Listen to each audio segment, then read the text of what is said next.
Good afternoon, everybody. Sam Romeo here, environmental educator at Aullwood.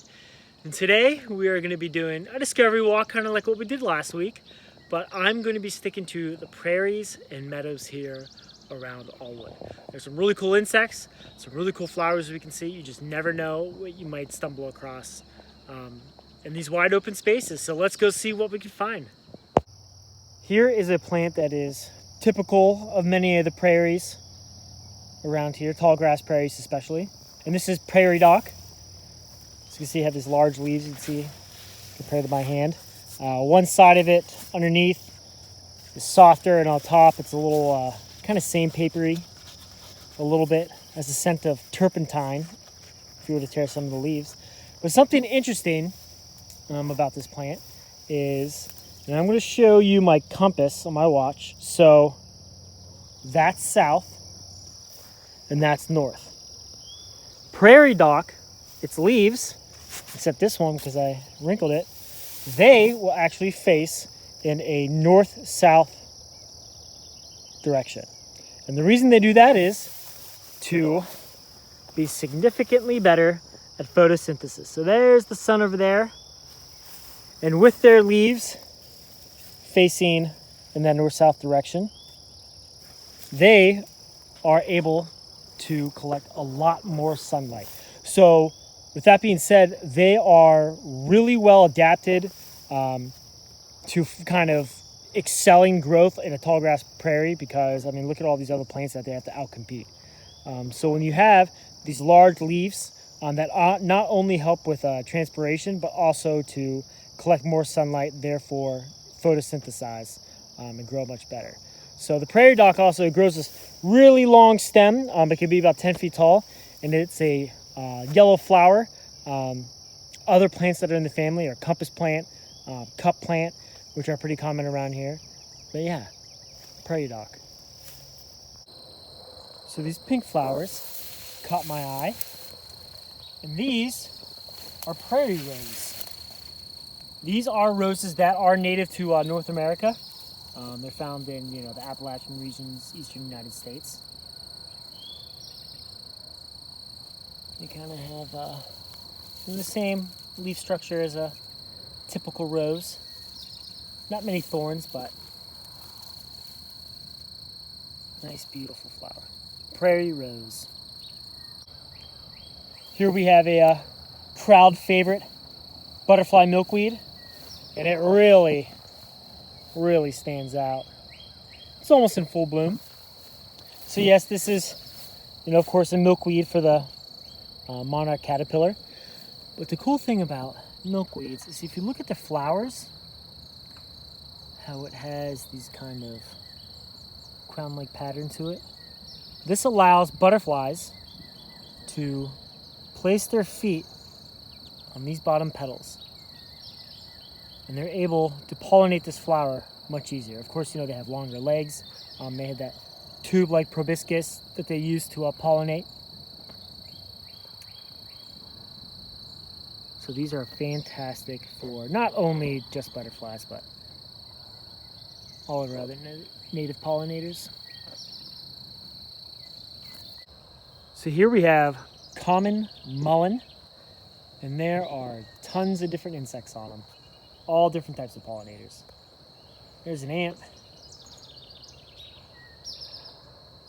Not sure what kind. But common mullein, it is a non-native plant. It grows in a lot of disturbed areas. The first year, the plant itself grows these kind of lower, felt-like soft leaves. And then the second year grows these tall flower stalks.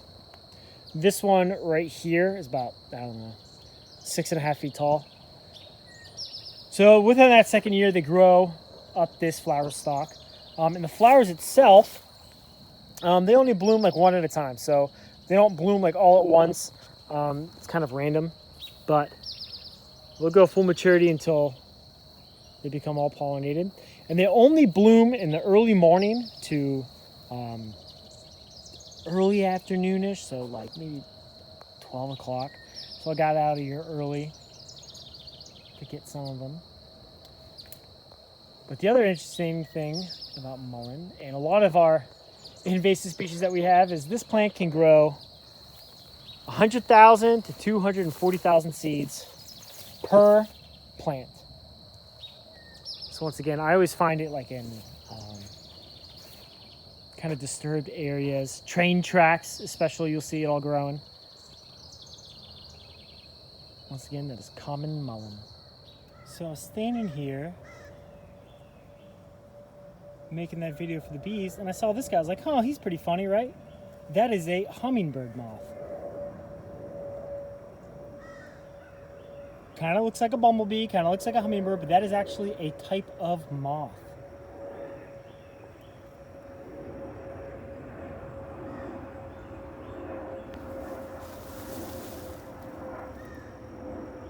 So here we have the common milkweed, and they are just about ready to open up. We got a few flowers on there. Nice pink. Significantly bigger than the butterfly milkweed, even the leaves as well. They're getting close. Now looky what we have here. My first of the year Monarch Caterpillar. Feeding on this common milkweed. So a good way you can kind of tell is, you know, if you're looking for clues and trying to find them, look for these leaves that are being bit. You can see I'm kind of see them being eaten a little bit, so that is a good indicator to look for them.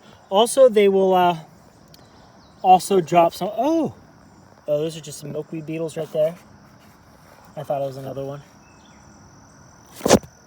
And there's another milkweed beetle. But they also will pretty much drop their scat, and sometimes you can see it down here. They call it the frass. So cool. First of the year monarch.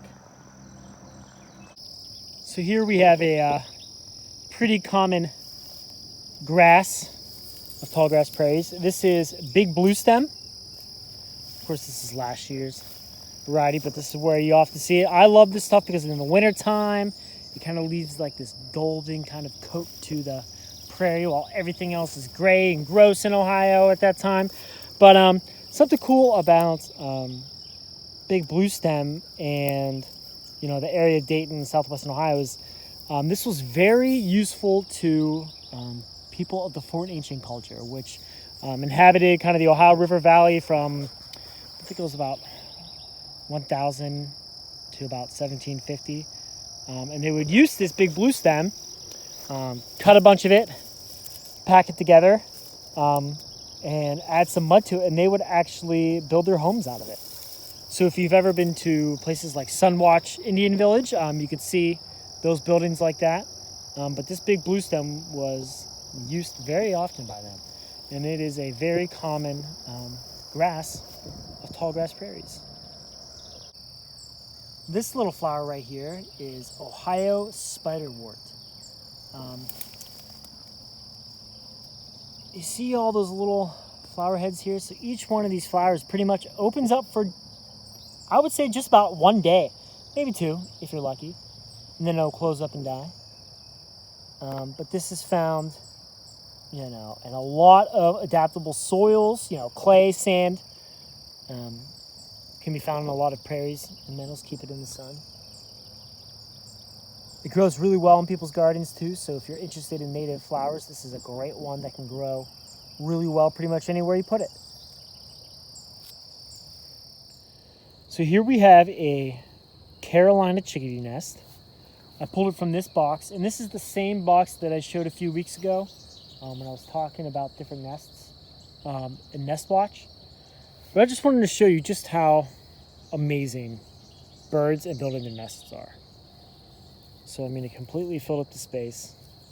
And the first layer is a lot of strips of bark. Could be from grapevines, could be from, you know, different kind of trees. And then the second layer is moss, and there is a lot of that moss. And the last is some dried grasses on top. Even looks like a little bit of animal fur right there too. Can't really tell. Maybe some deer fur. But they keep a pretty clean nest. One of the cleaner nests I see. Like I know tree swallows and wrens, they keep them pretty dirty. Once again, that was a Carolina chickadee nest. Good indication is a lot of that moss, strips of bark in that top layer. Honeybee Meadow is lively right now. You can hear all the house wrens going crazy around me. You hear that kind of rattling? Sounds like there's maybe 6 or 7 of them. Indigo buntings calling. Cardinal.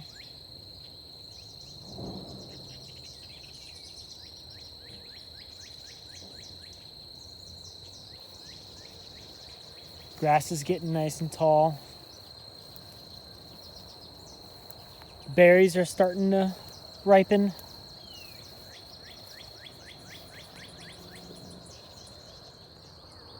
Still out in Honeybee Meadow, and you can see the doe feeding on what looks to be some sumac. So we're right here next to this giant sumac. You can see it all in this. He's right over there eating. Or she, I should say.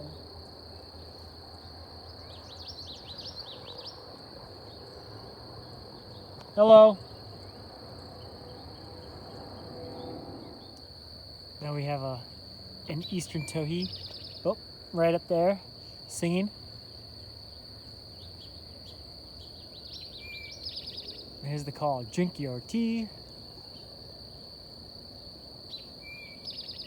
The beautiful blue sky in the background. Ooh, and I just heard a common yellowthroat, the witchity witchity witchity witch. Right there. Well, I want to thank you all for watching this week, and I hope you have a great weekend. Thanks.